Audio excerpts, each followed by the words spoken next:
together. But this video is special and we are not in my kitchen. It's my birthday today and my family and I are having a barbecue outside. But I'm not going to cook pork or chicken. Today we are cooking grilled Argentinian shrimps.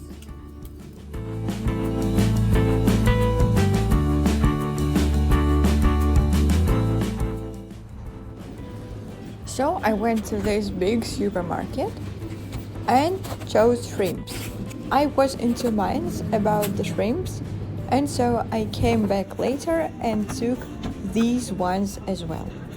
So the shrimps I bought were frozen. First of all, you need to defrost them. These are already unfrozen. Let's add some oil, garlic, pepper, rosemary,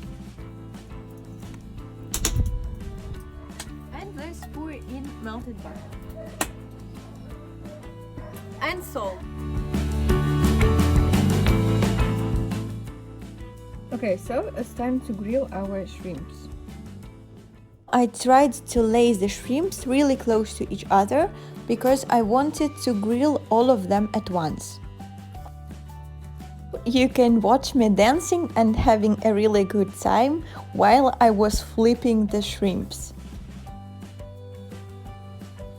Oh yes, let's add more heat. So, 12 minutes later, the shrimps were ready to become our dinner. Here they are, golden and fragrant. Enjoy your meal. Subscribe to our channel, hit the like button and write down your comments below. Bye!